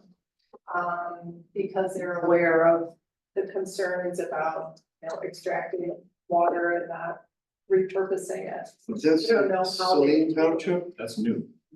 This was in West Michigan. Okay, I think Saline Township was going through that. They are, yeah. And that was one of the developer's pitch, is that we're going to have a closed system for the cooling part of it, so we won't be constantly drawing water. Does that mean that they have to have cooling towers or? Right. The odd thing is they rely on evaporative cooling, so you're losing water in that process, and then the water that you don't lose to evaporation is filled with solids and wastes that need to be filtered out, so I just slightly push back on the feasibility of that, but I do believe having a water restriction, something reasonable. Data centers don't use a reasonable amount of water, they use amount of water that no average person can comprehend.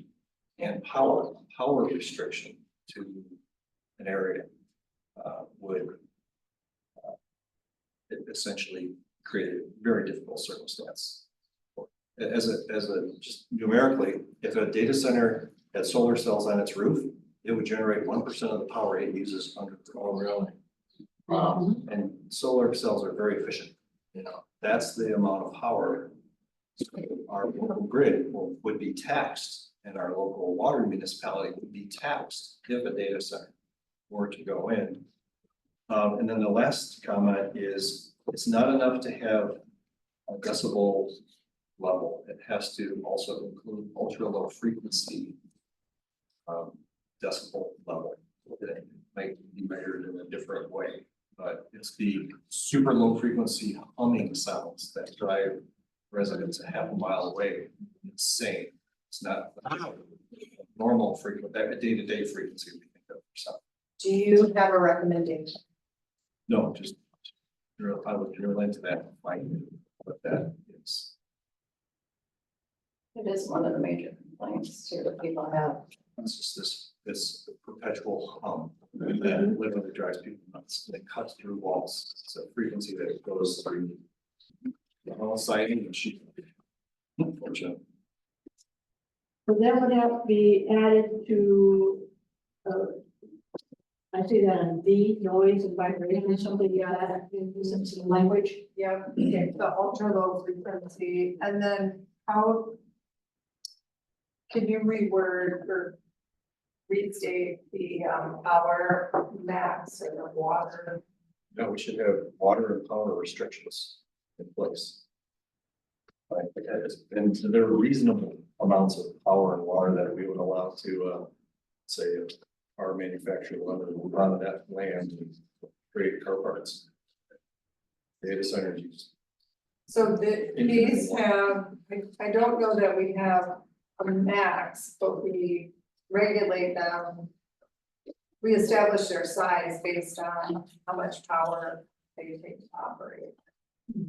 So we could put a maximum in. We put a restriction that no business in Saugatuck Township can use over this amount of power.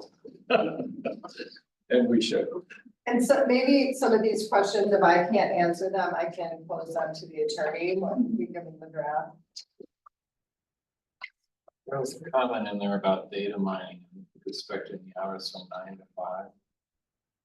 Yeah. That's feasible. I don't know, because people do data mining, you know, even as an accessory use in their household. So that just wouldn't apply to them. And the hours, yeah, I don't know if that. I don't know anything about this stuff. One last detail about power. All data centers have gigantic diesel powered backup generators because they can never have a failure. Yeah. And they're very loud. So whatever we set as a decibel frequency needs to include those two. Decibel level threshold. And I'm assuming those generators, because it's diesel, that also has runs to exhaust. Yeah. And they run them once. Plus they test them too. That's what I mean. Test. And it does restrict the hours that we can Yes. test in here. Yes. The other thing that I didn't see is the light level at the boundary lines. Because that's another huge complaint of 24 hours a day, or that it's lit up. For security Okay. purposes. Security. They would have to be Right, but they've got it. our ordinance for lighting, but we could be more restrictive too. Would put candles at the property lines, there's no mention of that here. All right. Even if that became item number G3 or item G3, lighting. Let's look at it on page 8, number 11. because we referred to Article 9. So whether that needs to be, Or added. spelled out, or-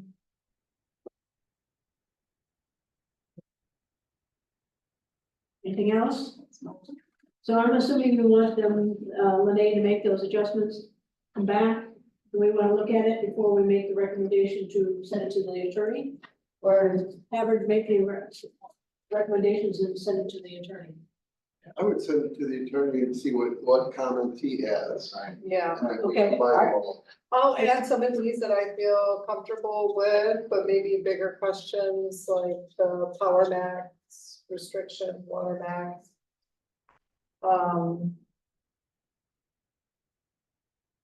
I can do the light level and the ultra low frequency. I'll do some research on that. Okay. And then include that in what I sent them. Okay, and then hope that we get it back in the next month or two. Yeah. Okay, Yeah, I think we are extending the moratorium another few months. to make sure so are we, do you need a recommendation from us to do that, or? I don't think so. I think the board can handle it. Okay. No. All right. Do you know if there's been any interest? No. But you know, we have a big lake, Right. that's very far from here. Right. They could use water. It has a lot to do with the nearest giant data pipe. too. You're very in the know, Gordon. I was gonna say, you Love said, that. you know. That they need copious amounts of easements for fiber optic. Do you know where those are? They don't. Such what, you know, Frontier and Verizon, just, you know. Already. I know it took them 10 years to bring a hair. All right, anything else with the data centers at this point? Okay, communication, any, besides what we have in regards to correspondence, Mr. Wallace associated with the applications, any other correspondence? No other correspondence in terms of dates. We have the enclave coming back at the June meeting. Yeah. And all the other projects we have going on, Things are moving forward, Blue Star Bend, Leon went out and did the tree inventory walk. Very eventful, I think 15 ticks later, you know, Oh, yes. we're good. And things are moving forward with the, Singapore retreat. The Saugatuck Lodging, I forget their new official name, but they're gonna be parking some of their park model units next to the motel that's out there, but they do wanna take that motel down, is some of the conversation, but that would require an amendment to their special use. which means they would have to come back to us, right? Yes, Thought they were gonna keep that for their. that was the, you know, previous developer vision, but I don't know that that's their vision. The new owner, so they do understand that a change like that requires coming back to planning. All right, any planning commissioner comments?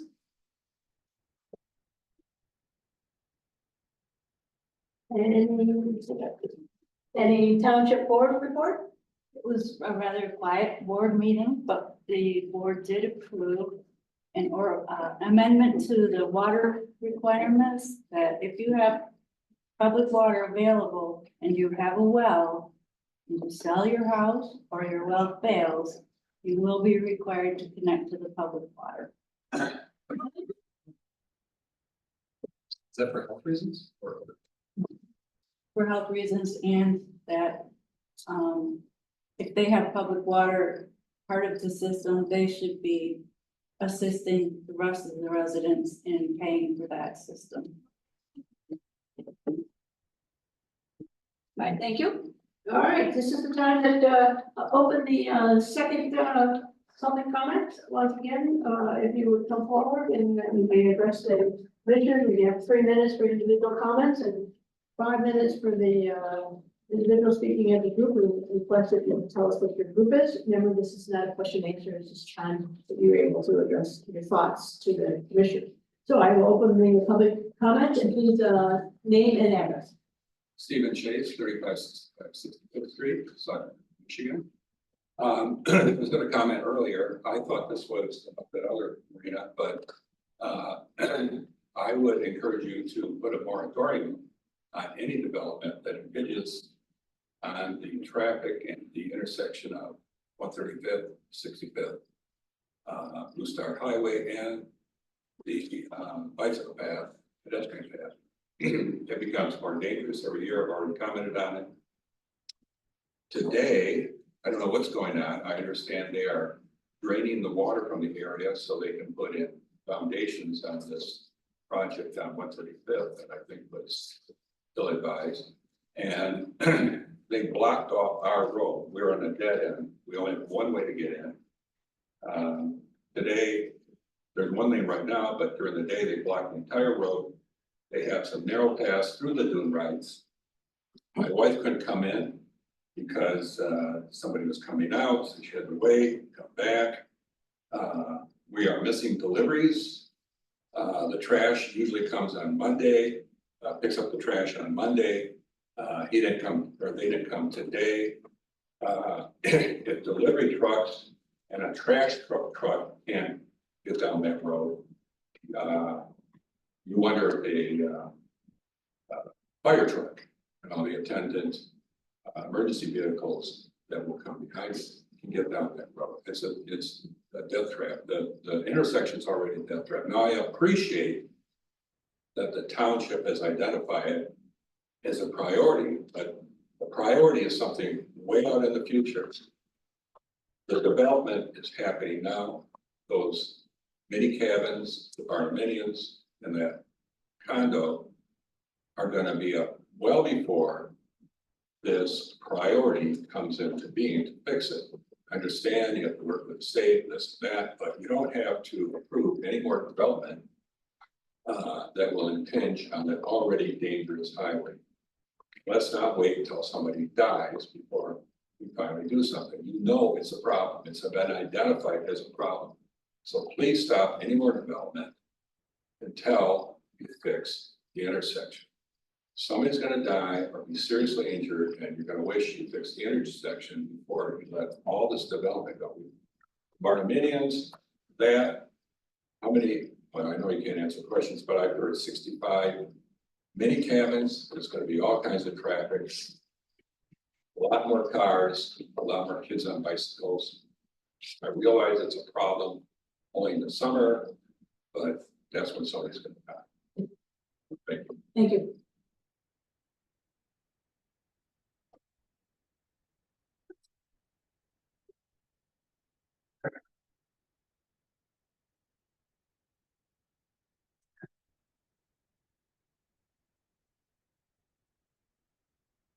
Dale Harrison again, 3108 62nd Street.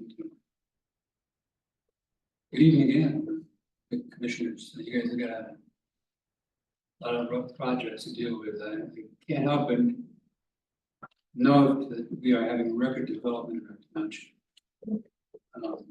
This short-term rental issue I talked about, and I'll talk about it again. So you guys pick up the message, you should. You're going to see a lot.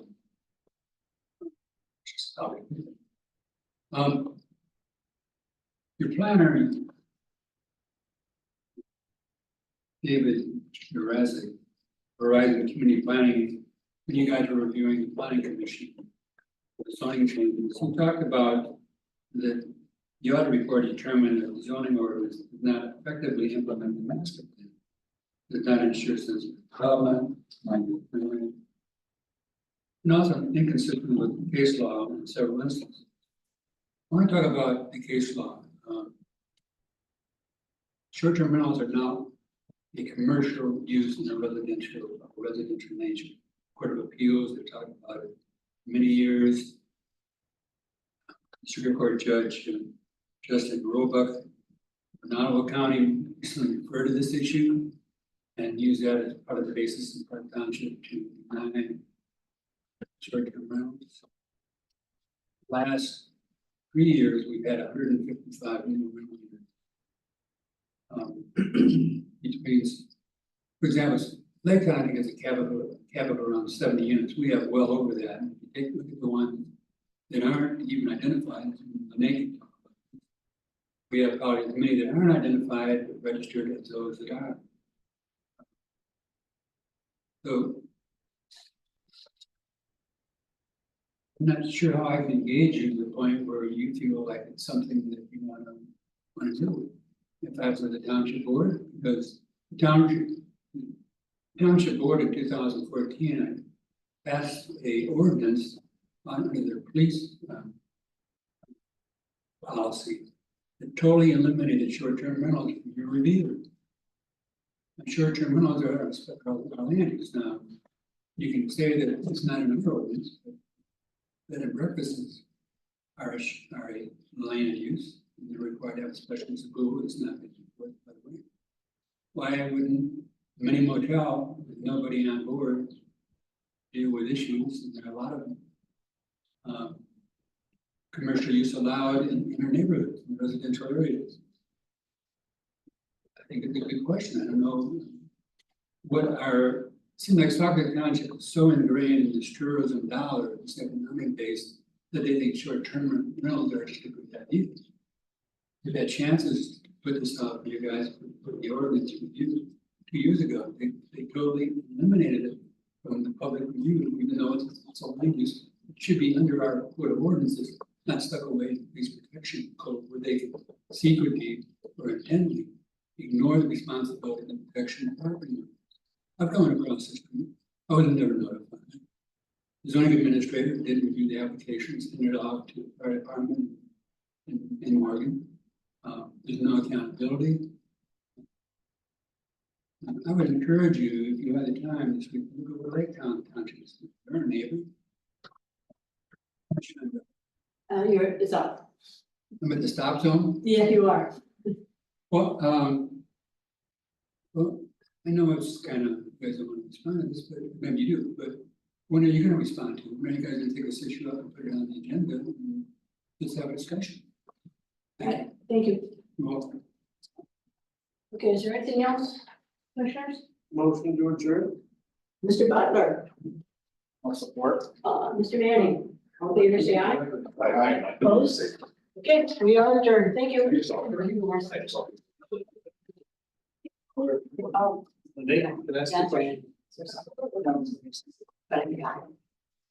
No.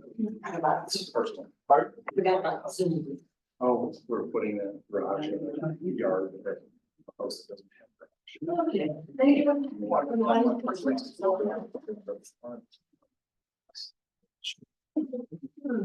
Jackie, I yelled at Dave today, should not be here today. Valid as a stranger, so it's, yeah, but it's not. You stop recording? So here's my question.